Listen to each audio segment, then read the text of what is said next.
At the end of the day, this whole situation is about accountability and consequences. And this whole situation comes with both.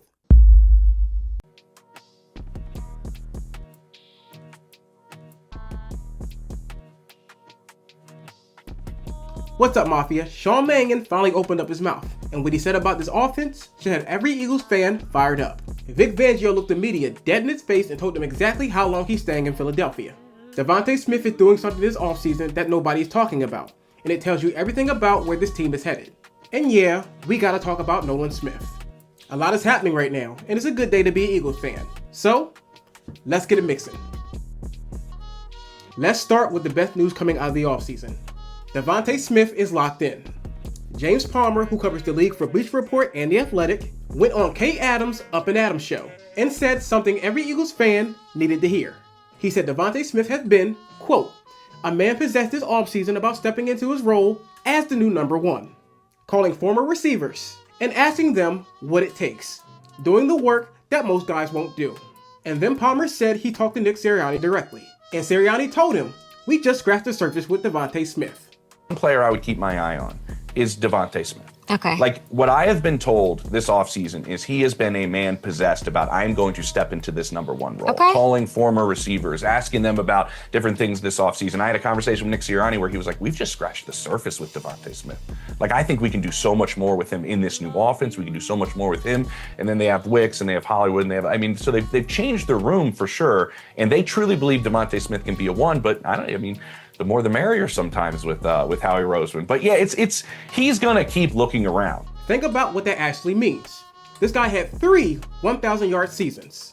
He averaged under 7 targets per game his whole career. And Sirianni is out here saying, we haven't even touched the surface of what he can do yet. Last year, Smitty had 77 catches, 4,008 yards, and 4 touchdowns. And this is with wide receiver 2 targets. JSN in Seattle averaged nearly 10 targets per game. DeVonta Smith has never had that. Now he's the number one in a brand new offense built to get everyone the ball. More motion, more play action, and more creative routes. All the things that Smitty does best but never got enough of. The Slim Reaper is going to eat. Okay, now on to Nolan Smith. Come on, man. ESPN's Tim McManus broke it down. Then Adam Schefter put it on Twitter. Nolan Smith was doing 135 in a 70 in his Lamborghini on I-16 in Georgia on May 15th. We interrupt this program to bring you a special report. Alright, so normally when I do these things, I normally have an itinerary of things I like to talk about and go over, and I try to put it in a way that kind of flows and makes sense because I talk so fast. But today I kind of want to go off script, break down how I felt about this whole Nolan Smith situation. First, I think that it is completely stupid and boneheaded for you to do something like that, especially when the league is starting to crack down on these type of things. There have been so many people in your profession who has been in the same situation that you could have learned from. These people have done this so that way you don't have to go through the experience. Just look at what happened with Rashid Rice right now. Look at what happened with your brother Jalen Carter and his incident. Jalen Carter's stock dropped. It dropped a lot. He was supposed to be the number 1 draft pick and he ended up dropping to number 9 and the Eagles were able to grab him. That whole situation could have changed the very dynamic of his life. And then think about what's going on with Henry Ruggs.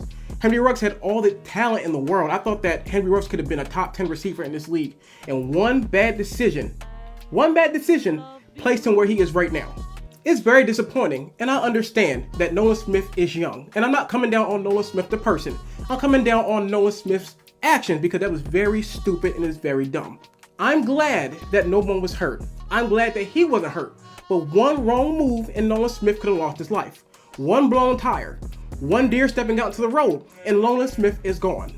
And just think about what that does to the people around you. Not just your coaches, not just your teammates. Think about what that does to your family. Your family needs you. As a man, your life is not your own. You run your life, but your life belongs to everyone else and the people that you touch. Imagine how life would be for your loved ones if you weren't here. What are they supposed to do? They shouldn't have to worry about mourning for someone so young. The world needs your light. You have to make better decisions. At the end of the day, this whole situation is about accountability and consequences. And this whole situation comes with both. And Nolan Smith needs to be better. Life is finite. It's not infinite. And he can't live that way. All this to say, I'm glad that Nolan Smith wasn't hurt. I'm glad that no one else was hurt. But this needs to be a wake-up call. calm down, slow down, and tighten up. You have a lot of life to live, and the world needs your light. Now back to regularly scheduled programming. Now back to your regularly scheduled program. Because we all know how the story ends if it all went wrong. But I'm not going to sugarcoat it either. This is not the first time this has happened. In 2022, speeding in a construction zone with a suspended license in Georgia. So this is twice now, and the timing is bad. His 5th-year option just got picked up. We just traded for Jonathan Grenard. Jalen's hunt is pushing, and now there are rumors linking Josh Sweat back to Philadelphia. Nolan is already fighting for a spot on a roster, and now he's giving people a reason to move on from him. CBS Sports reported the league will likely look into this under the personnel conduct policy, and that's a whole nother thing. I want Nolan Smith to succeed. I really do. But at some point, you gotta get out of your own way and you have to grow up. Now let's shift, because we got some really good news coming out of the coordinator press conferences this week. First off, Vic Fangio is not retiring. And before you say, yeah, we already know that, here's what he actually said. Fangio told reporters Thursday, quote, "I wasn't close. He says he thinks about it, then he decides if he wants to come back or not. His words were, you guys are stuck with me for a long time." Fangio says he's good for at least 2 more years. Were you close to stepping away? What was the offseason like for you as far as making a decision about coming back? No, I wasn't close. I've had those thoughts, and the last few years. Every year at the end of the year, I just think about it, and I never really got serious to where I would have done it. It's no different than I did after 24 season, after 23 season. I told the players the other day, we had our annual physical. We get physicals as coaches, and the docs told me I was reverse aging with my lab work and everything that came up. So I told them, you guys are stuck with me for a while, a long while. When you have coming back, though, what is it that keeps you coming back? What keeps you going? I still like doing it. I like the group of guys we have. I like working with them. I still like the challenge of the job. Work for a good organization. Really, it's just something that I think you'll always think about at the end of the year. But in the end, I didn't come close to doing it, and I really don't foresee myself doing it. I'm good for 2 years, at least. This is as important as any roster move Howie Roseman made this entire offseason. Fangio has made a complete transformation of the defense since he got here in 2024. They've been one of the best units in football in the league since he's got here. And that's something you can't just replace. Now let's talk about what else he said. Riq Woolen. Fangio made it clear he loved the signing. Fangio said Woolen's been in this building almost every single day since the start of the offseason. He said he was genuinely surprised no other team gave Woolen a long-term deal. Fangio was actually watching Woolen film last season because Howie Roseman was looking to trade for him at the deadline. So this wasn't a blind signing. Fangio had already evaluated Riq Woolen. Imagine Woolen playing opposite of Quinyon Mitchell. This secondary suddenly got a lot scarier. Now, let's talk Cooper DeJean. Fangio confirmed DeJean is moving to safety in the base defense. It's open.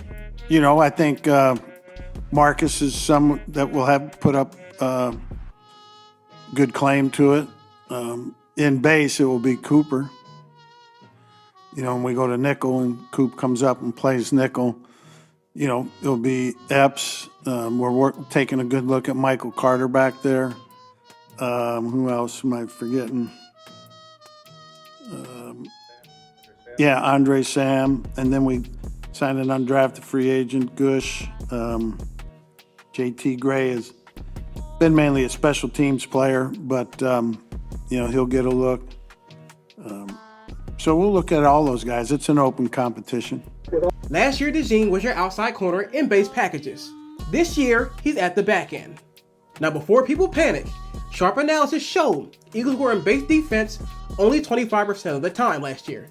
75% of the time, they were in the nickel. And in the nickel, Cooper DeJean stays in the slot. He's a first-team All-Pro at nickel. Nothing changes there. But this moves open up Riq Woolen to play outside and base alongside Quinyon Mitchell. So Mitchell, Woolen, and DeJean. That's a legitimate secondary. Marcus Epps is the front runner for the other safety spot. Fangio was honest. Not a glowing endorsement for Marcus Epps. He said if Epps stays healthy and wins the job, they'll be fine. That's not exactly a ringing endorsement, but it's not panic either. Now on to Jihad Campbell. Fangio confirmed he's dealing with a shoulder injury and may not be available for OTAs. But the key word from Fangio is he will be ready for training camp. That's ahead of where he was last year when Fangio wasn't sure if he'd be back until August. And then there's Or Bernard, the Eagles draft pick out of Nigeria. Fangio said patience is the word. They'll get him the reps. They'll figure out what they have. But this is a long-term project, and Fangio seems genuinely excited about what Bernard could become. Now, we save the best for last, because Sean Mannion finally spoke publicly. First press conference since being hired in January as the 5th offensive coordinator under Nick Sirianni. And we've been told Mannion will have total authority over the new offense, full control, and complete autonomy. The new playbook is predicated on the concept that made Kyle Shanahan's 49ers and Sean McVay's Rams two of the most efficient offenses in football. More under center, more play action, more bootlegs, more motion, better route trees, a completely rebuilt run-pass marriage. And here's what Mannion said about Jalen Hurts. He said Hurts has been great in meetings. Mannion called him a really capable learner. He said Hurts asks thought-provoking questions, attacks his fundamentals, and stays late after practices. Jalen's been awesome. I really think he can do anything we ask of him. He's accurate. He's a great athlete. He really attacks the fundamentals. That's what's been really fun to watch these last 2 weeks at Phase 2. He's always coming, wanting more things to work on, wanting more things regarding fundamentals, timing, understanding the scheme. He's hungry for more, and those are the guys that are really fun to work with. Now there's one word that Mannion used that I want to address, and that word is blend. He said he will blend his scheme with some things the Eagles have already done and had success with. I know some people hear that word and they get nervous, because that's been the story for years. New coordinator with the same problems. But here's the difference. Mannion has full autonomy. Sirianni is going to be hands off. This blend isn't Sirianni's meddling. Blend is Mannion being smart enough to keep plays that work for Jalen Hurts while building something completely new around them that works. That's good coaching.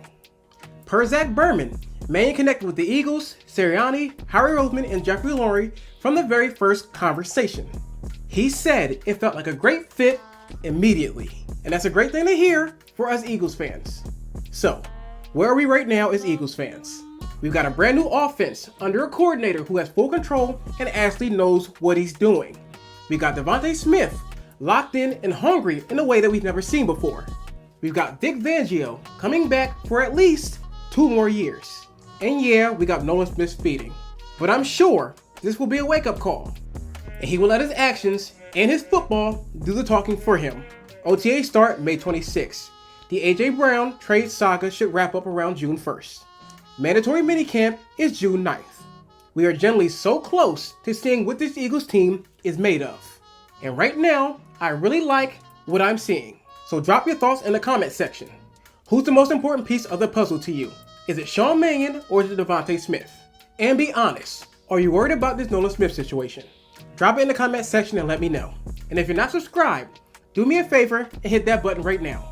Hit that notification bell so you don't miss anything going into OTAs. And drop a like if you're rocking with the Mafia.